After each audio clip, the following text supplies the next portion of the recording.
Okay, now you can be nervous on camera.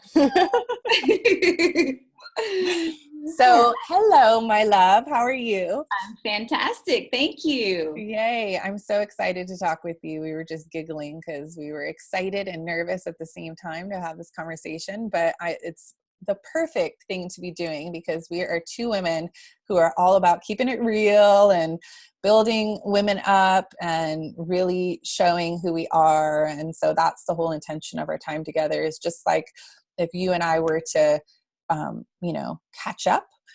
This would be the catch-up call. So maybe you can just say hello and introduce yourself, and then I'll go into a little bit of your bio.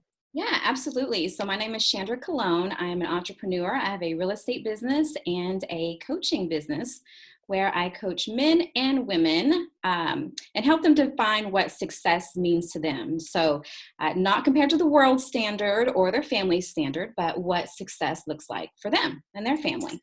And so it is. I love that. And so here's a little bit more about your background. Shandra Cologne began coaching entrepreneurs after beginning her own journey in 2011. Early on, she started working with a business coach after realizing she wasn't tapping into her full potential. Her passion for entrepreneurship and love for personal development was the perfect combination to become a certified life coach. Her mission is to light the match within her clients that starts the transformation process. Amen. I want to go back to that. She believes great coaching reawakens and moves the client into higher levels of responsibility and accountability. This leads to greater results in your personal and professional life. So good. So right away, I just want to jump into this because one of the things you were saying is your mission is to light that match, to start the transformation process. And so much what I talk about in terms of like the empowered woman's journey or the superfly woman's journey, as I talk about the different stages, and I actually start my stage one with spiritual awakening. But the reason I started there is because I believe most of us are living in the pre-stage before the awakening period of, sort of being in the dark, being disconnected, feeling stuck, being like on a roller coaster of just going through life based on the programs and limitations of what we've been taught about how our life is supposed to be. And then this piece that you said, the reawakening, really also, and the remembrance, right, of like, I am a divine being, I have this power, I have this greatness within me, is so important. So can you speak about why in particular you're saying lighting that match to begin the transformation process?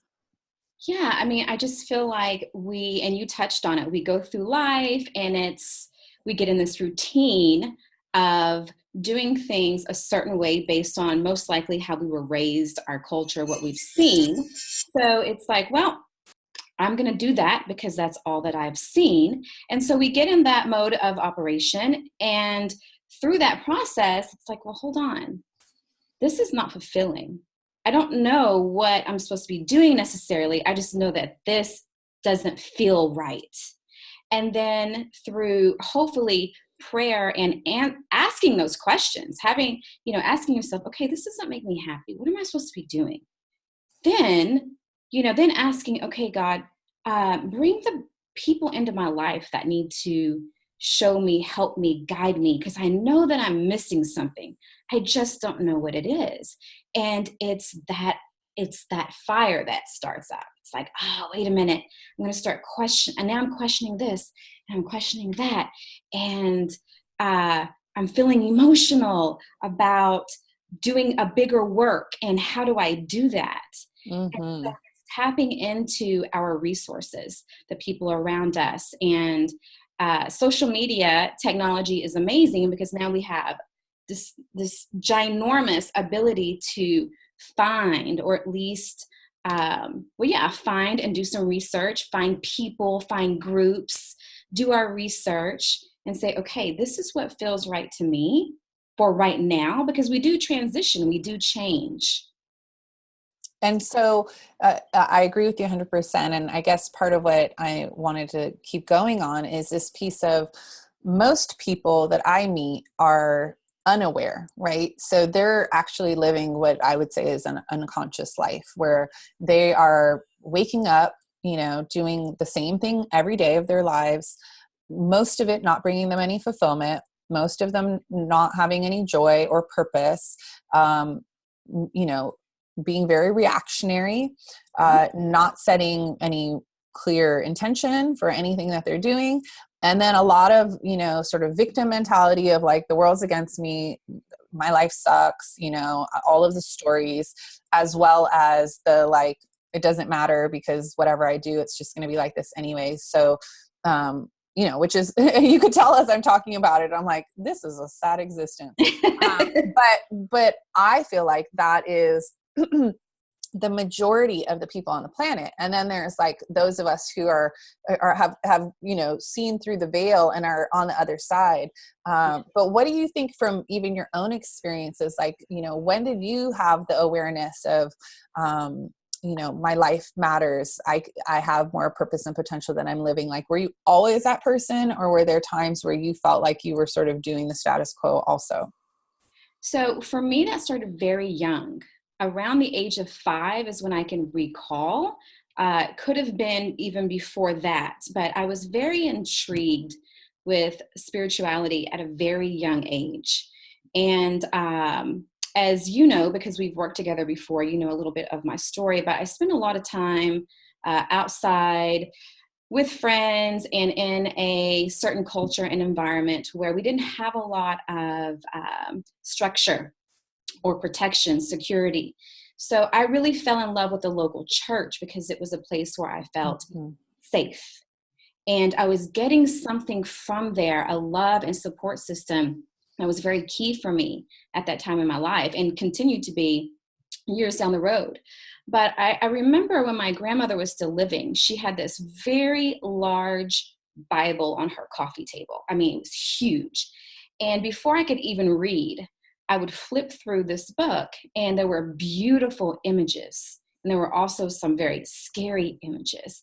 And I used to be intrigued with the angels and try to find words that I did recognize to try to read it. And so I've always been drawn to the divine.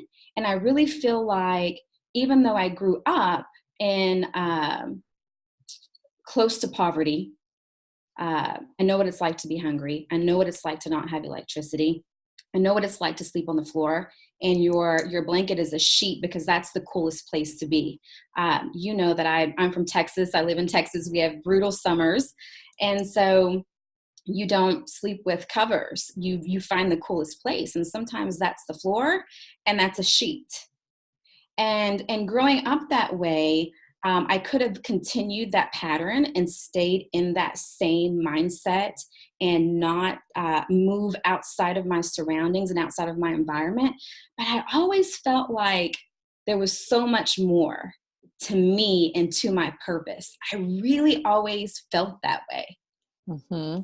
And I think that that's amazing that you felt that way. I mean, do you feel like that was just innate in you? Like it's part of your, you know, your imprint in terms of your soul contract, in terms of coming into this lifetime, being somebody that's really awakened and connected with spirit? Or was there, you know, even before 5, do you feel like there was an environment that fostered that within you?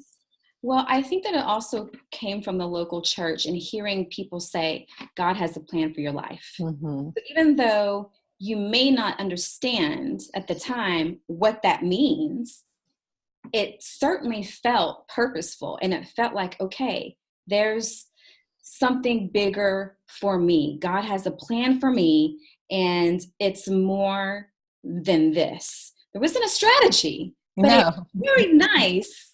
There is no strategy. Yeah. There is no strategy. It's a belief. It's called faith. And that's exactly what it was. It was like, I believed that and I heard it repetitively and repetitively.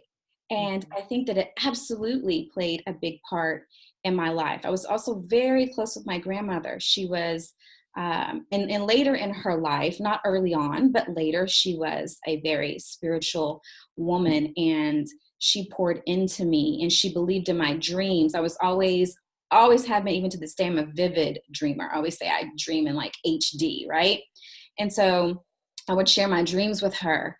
And she was such a believer in them. And she would translate what she felt like they meant. And, you know, she'd get on the phone with my mother and say, yeah, you gotta hear this dream, and this is what's going on, and this is what she's searching for. And I was very, very young. So I had her as a big part of it as well. And having her in the back of my mind, sort of, even she passed very young, and I was also very young. I want to say I was 8 years old when she passed.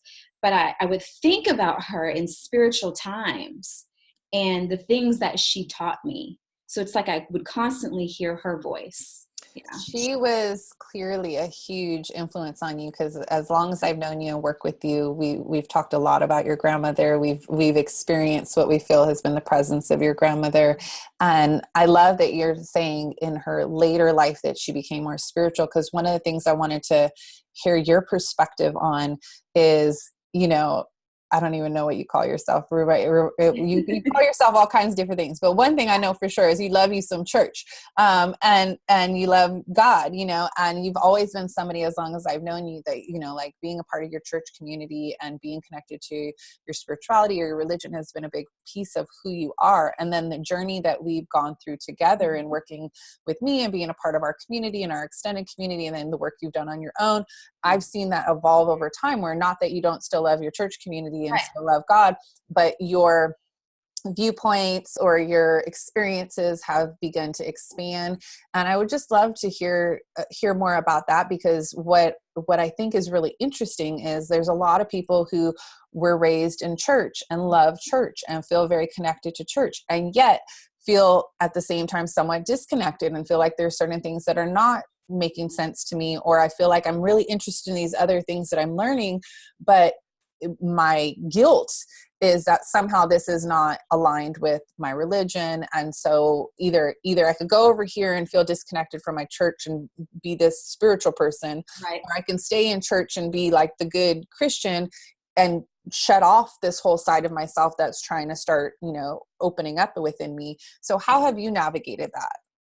Yeah, that's definitely been a journey. I have transitioned over the years, I will say. I feel like at this stage of my life, it's almost like I have become, it's almost like, what's the word? Not disconnected, but it's like a deconstruction process. I feel like I have been under when it comes to my belief system. Absolutely believer in God. I love the church. As I've said here, a few moments ago, it played such an important role to me as a young girl. So for that, I'm forever grateful. But over the years, of course, I've questioned the text, and I've heard people say over the years that the Word of God, the Bible, is the infallible Word of God, and there are no mistakes, and blah, blah, blah, blah. Well, I actually don't agree with that. And I never have. I've never agreed with that. It's been translated too many times for it to be infallible. And the motive behind the writings, most of it, it was not good. It didn't have good intentions behind it. It was, man's motive, which is why there are several books that have been left out, and so forth and so forth. So there's an intention behind why we don't see the entirety of it. Right. So, and of course, a lot of it was very oppressive. So, and there are times when it completely contradicts itself, and people don't want to see that, don't want to accept that, but I do. So what I do is I am a member of a local church, and I attend, and I take from it what I know to be true for me. But the most important thing is I believe that church begins when you leave the four walls. I prefer outreach. I'm a hands-on person in the community and in the lives of other people.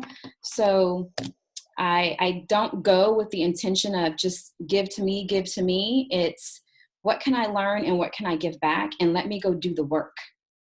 Yeah. And I think just listening to you, it's interesting. It's making me think about church, because I've certainly tried to find a church home for myself, even though I don't consider myself a Christian. And I think spirituality is the basis of everything in my life. It's the number one most important thing to me. I feel like at the end of the day, my soul and the union with the divine spirit that created me is really all that there is. Right. And so all I can do is like strengthen that and connect with that and continue to step into my glory that I'm supposed to be. Yeah. But I haven't yet found a church or a spiritual center that really feels like my home. And there's a part of me that's a little bit bummed out about that. Like, God, I would love to be in fellowship around spirituality, which is, I think, part of why I've created my own, international community of all of you guys, where we can talk about these things and support each other in all of our diversity. But just listening to you speak about it, I'm realizing that if even for myself, if I reframed church as one of the many tools that I can use to connect with spirit or God, then it doesn't have to be a perfect fit. It doesn't have to I don't have to agree with it all. No. I can find, the closest version of that and go for the reasons that I want to go. For example, it may be the music. It may be like when I go like Agape Spiritual Center out here, it's like, I love spirituality, but there's some things about Agape that make me feel a little bit like, oh my God, I don't know if this is my thing.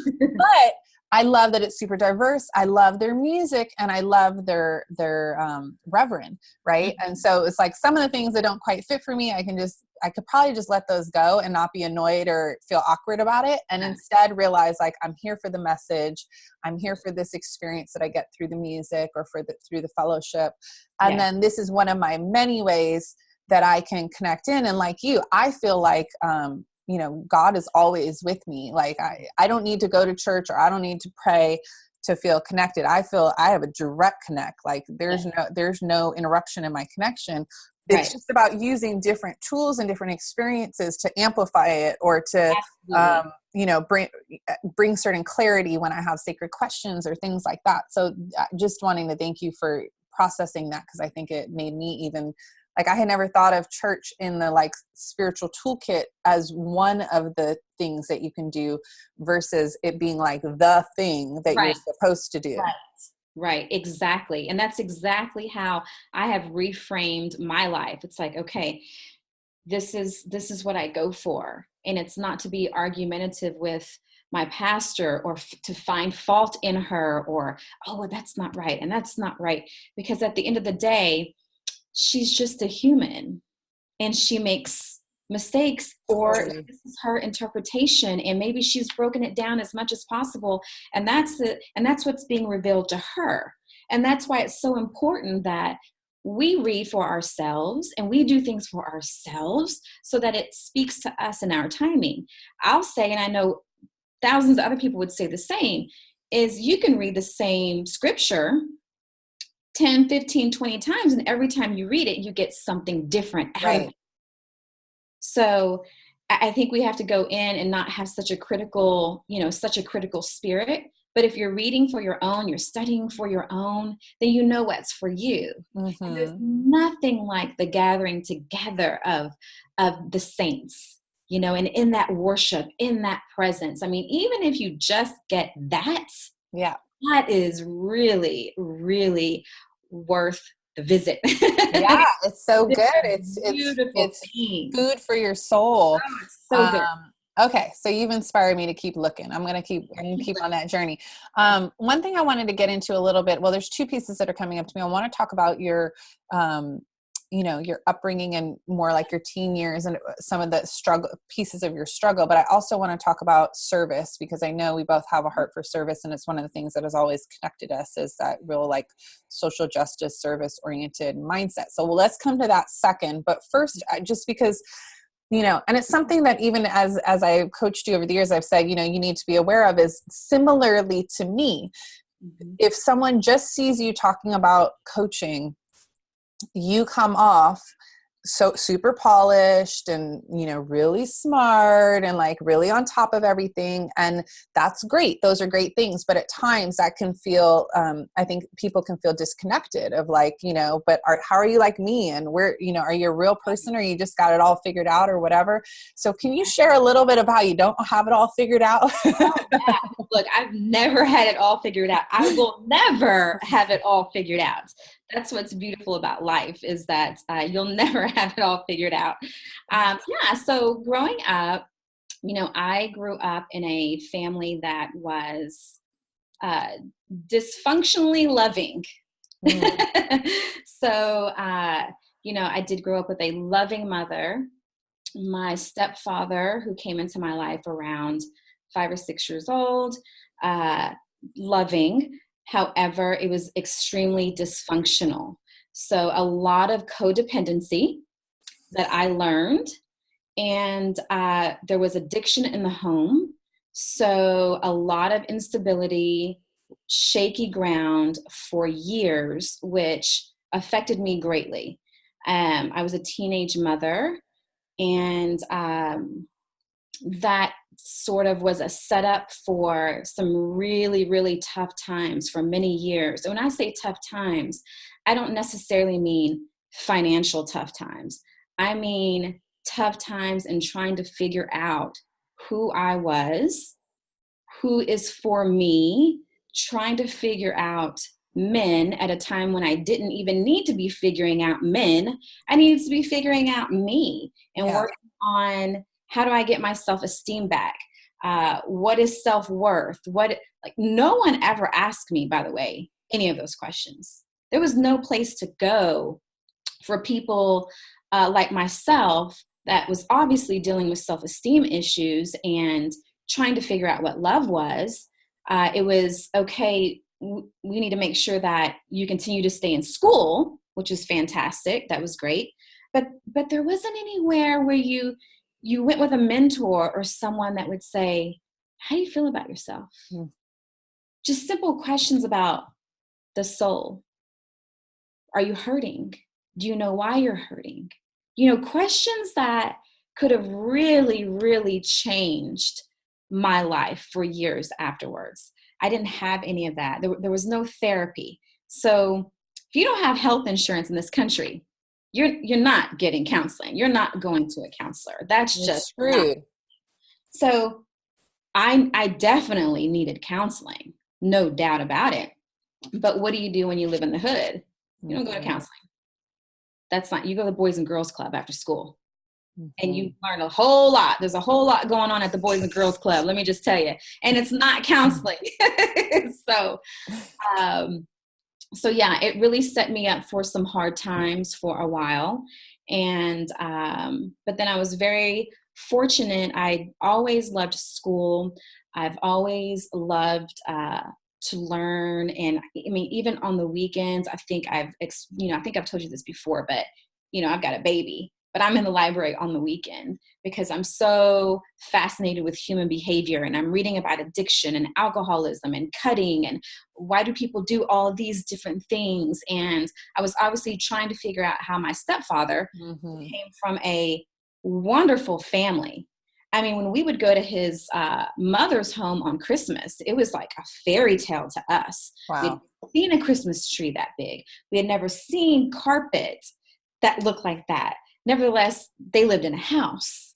We had never lived in a house. So it was really, and they were just middle-class people. But to us, it was like visiting, rich people. It was a big deal. And so as I got older, I just felt like, why is my stepdad like that? He has a mom and he has a dad, and he's never been hungry, So like, what's the deal? So I kind of went on this quest of trying to figure out what causes addiction, and watched a whole lot of Oprah when I got home from school. I didn't get to spend, time doing a whole lot as a young mother. So I sat in the house with a baby and I watched Oprah, and anything that was, suggested for the book club, I was down at the library getting that book. And I was reading stuff that at the time I didn't understand, but it really did resurface later on. It really did make an impact, even though I was really young and I'm reading Ayanna Van Zandt and Maya Angelou.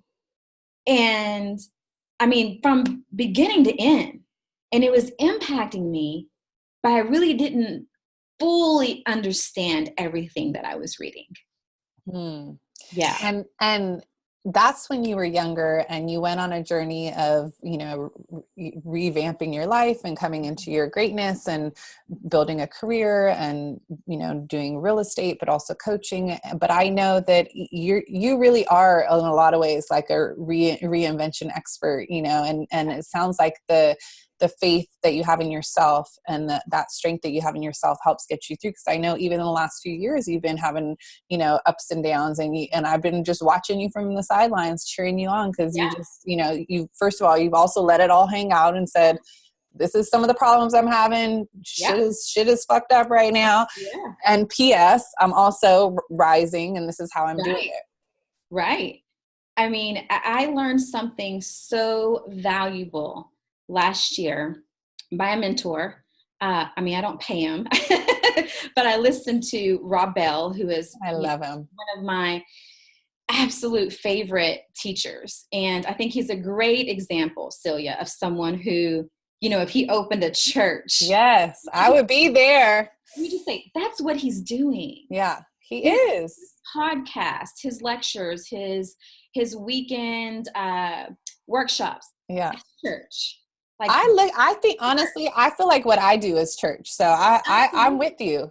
Absolutely. That's church. And so I love what he does because it's biblical studies, but it's like real deal. Let's take this back to the raw text and why is it written that way? So I love him. And last year he said, actually it might've been the beginning of this year. He said, ask yourself this when you're going through hard times and struggles. I actually shared this with a group of women earlier this year, and you could hear and feel the energy shift in the room. And this was a business meeting about, it's like an insurance thing, right? And I said, if you find yourself in a struggle, ask yourself these three things. And this is Rob Bell. This is not Shandra Cologne. But have I been here before? Yes. Did I make it? Yes. Do I have everything that I need today? Because we get so caught up in the worry of next week and next month and next year, when really we just need to ask ourselves, do we have what we need today? Anything can happen tomorrow. And when I ask myself those three questions, have I been here before? Yeah, actually I have. Did I make it? Hell yeah, I did. Do I have everything that I need today?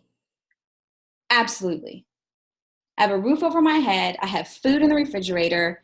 My family is healthy. I have a closet full of clothes and shoes and coats and everything that I would need to go out into the world.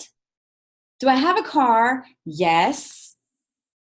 So that makes it so much easier, the pill so much easier to swallow when you feel like you are just in like the muck of the muck. And trust me, I had some days where it was like, whoo, I don't know about tomorrow, but I knew I had what I needed today, that day.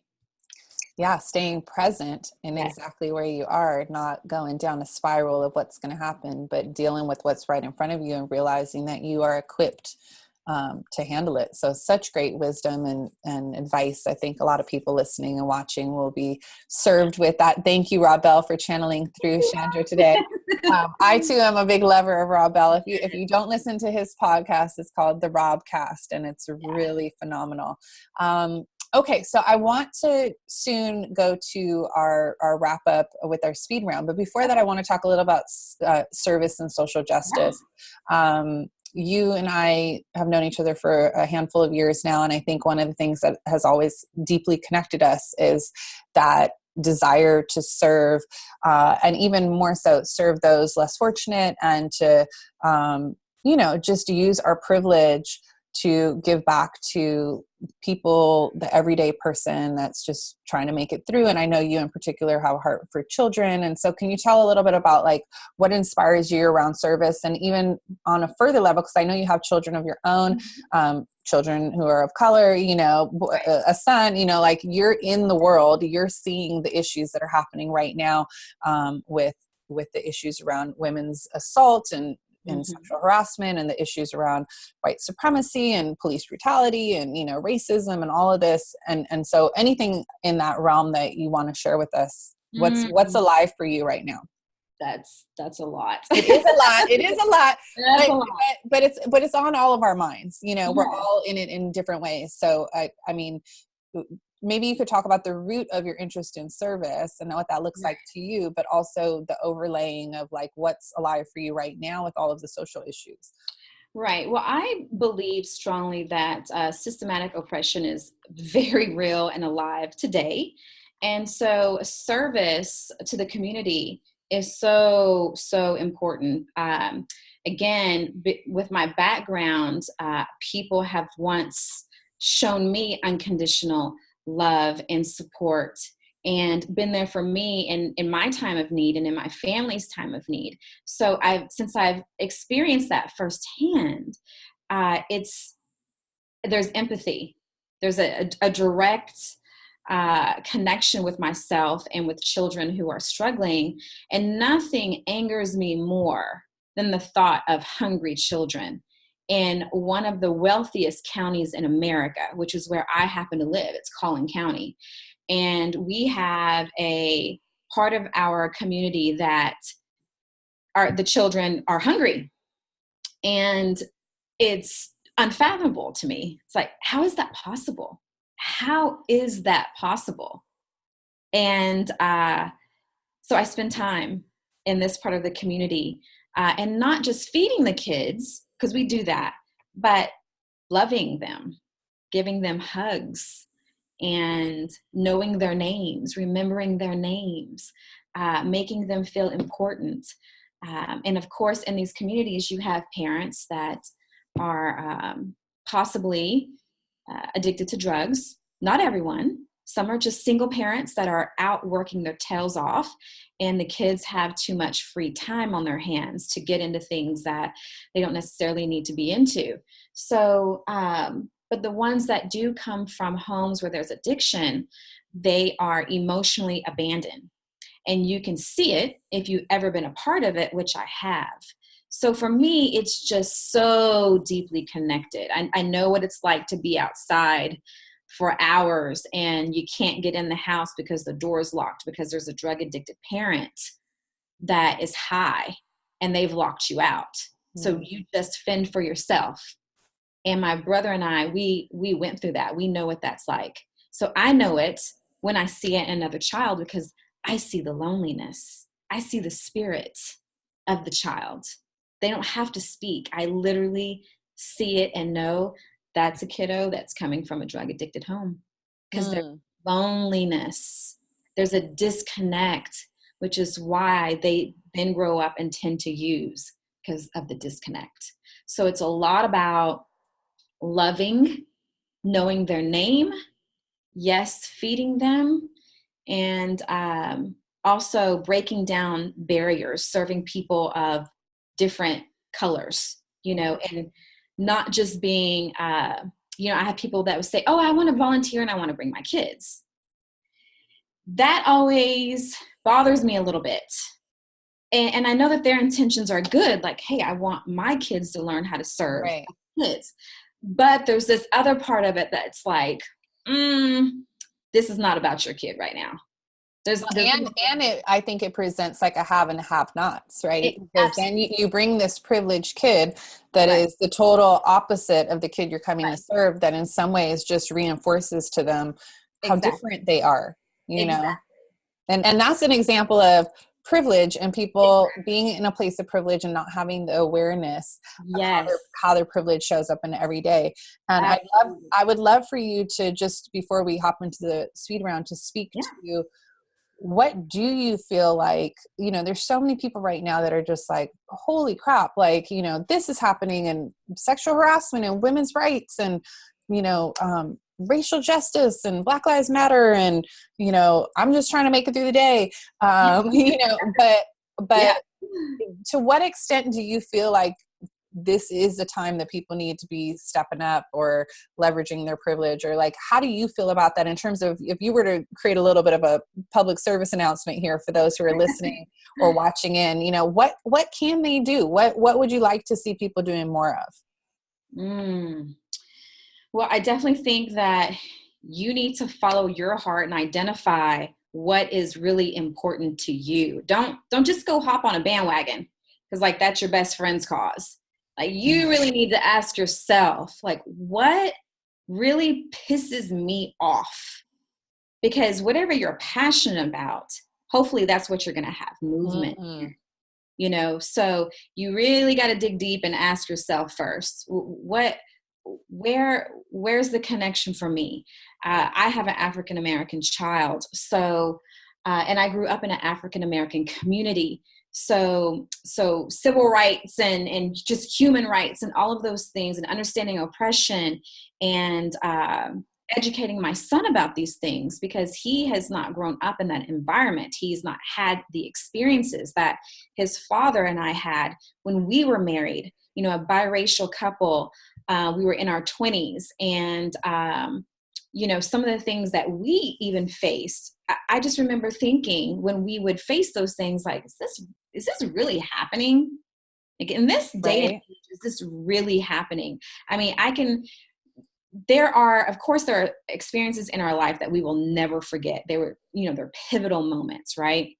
I can remember my ex-husband was getting his very first tattoo. And this was a big deal because he is a very conservative man. Very conservative. Grew up in a great family, and you definitely weren't getting a tattoo while you were living in that house. You know what I mean? It was like one of those type houses. That's right. That's where those people.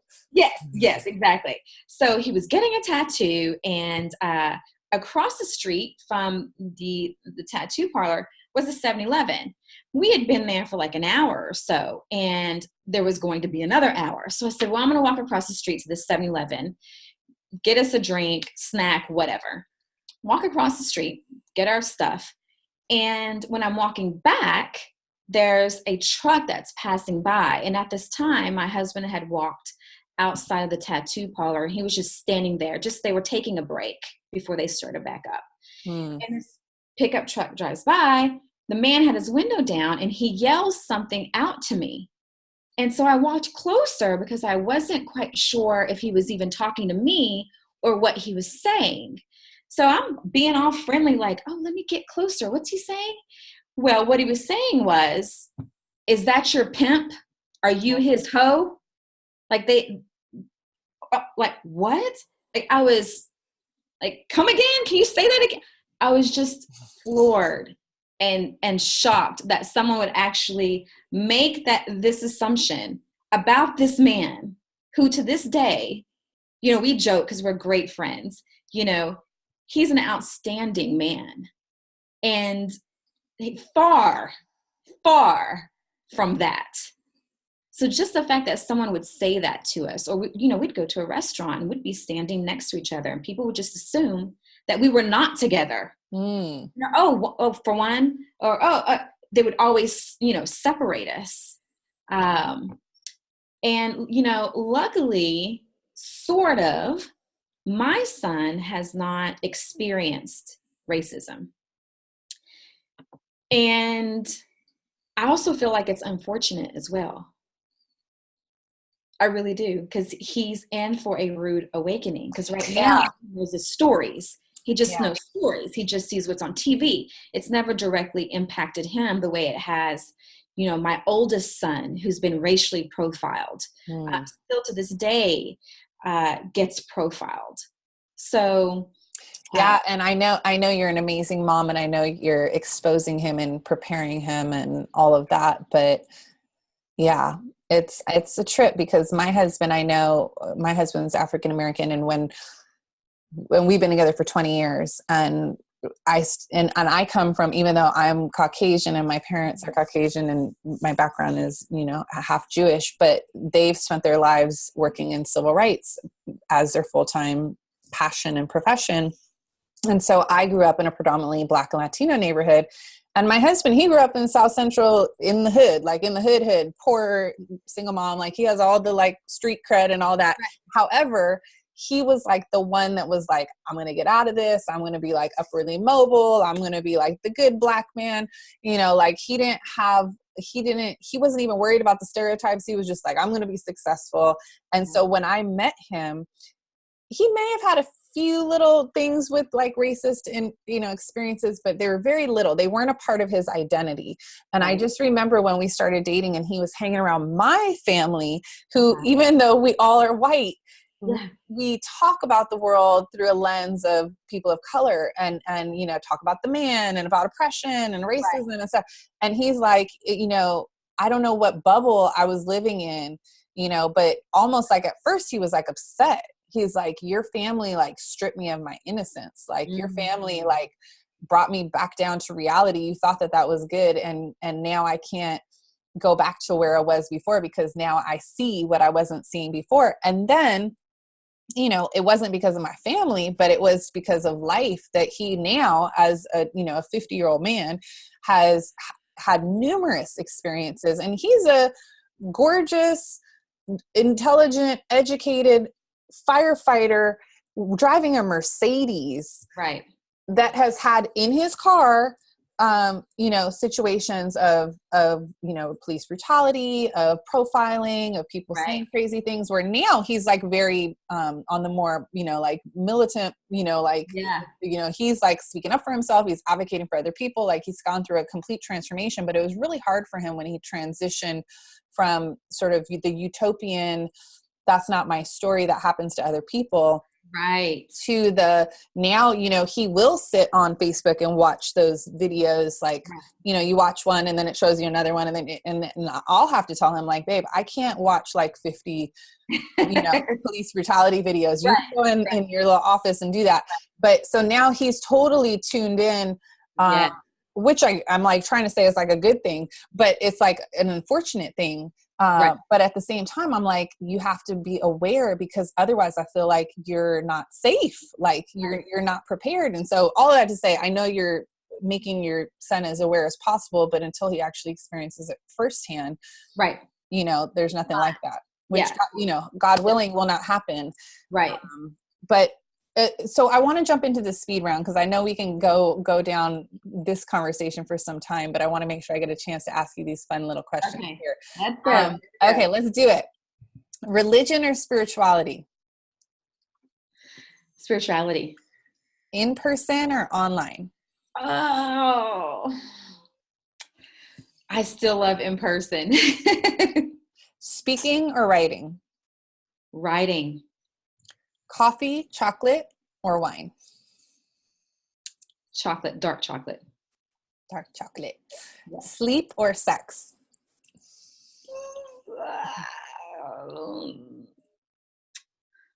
Sex. Just claim it. Go ahead and call it out. Yes. Let's manifest that. Come on now. Okay. Your guiding word of the year is? Ooh, it's been fly higher. The key to healing is? Surrender. Mm-hmm. So good. What the world needs most now is? Red hot, smack you in the face, truth. I feel that one. Yeah. Okay. And now imagine it's your last day. You're transitioning on, your kids are surrounding you and they're celebrating your life. What is it that they're saying about you? Oh man, they're saying mom lived exactly how she wanted. No matter if it made sense to anyone else, she lived in a way that allowed her to be present for us and for others. And so it is. So beautiful. Is there anything, as we close up the conversation for today of part 1, which will probably be more coming soon, is there anything that's on your heart that you feel like you want to say, or anything that for those listening that you want to make sure they receive a certain message? Oh, that's a great question. It's never too late to start over. Make sure that when you're going through hard times that you are sharing with your sisters. I believe that as women, we are so great at sharing our victories, sharing our children's victories.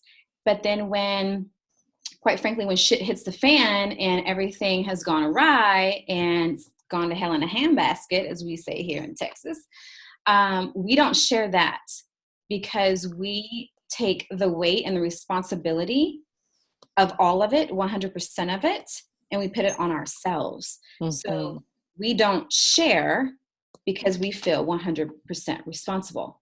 And I have done that. And so I just want to encourage women to continue to share, even in the hard times, because when I have done that, I have noticed that opportunity and the pain starts to subside and the opportunity opens up because we're not allowing the shame and the guilt to run us daily into the ground. And of course, I'm a firm believer that when you carry the guilt and the shame, now you're carrying it in your body. Now everything is on a cellular level. So I firsthand experienced that earlier in the year when I was holding on to some things. My body started to break down and I actually became probably the most ill that I've ever been. And I feel like I was holding on to it. Number one, you get tired of telling the story. So it's like, okay, my closest friends knew what was going on, right? And so to regurgitate what was happening was very painful. So you just don't share it anymore.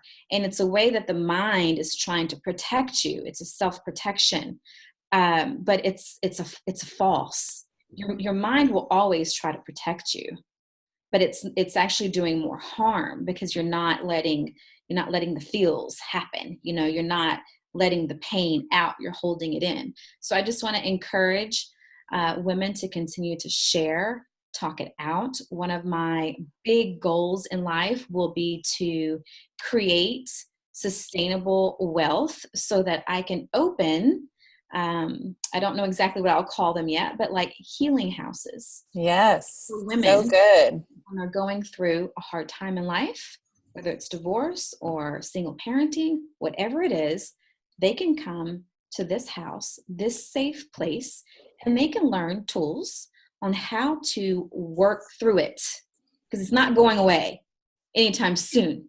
Yes, we need to we need to work through it and lean on each other and support each other. I love your vision. And I feel so blessed and grateful that we've had this time together. Thank you for sharing your knowledge and your experience and all the ups and downs and keeping it real. Yes. Until we see each other very soon again. I love you so much. Thank you. Love you too. Have a great week. Okay, bye.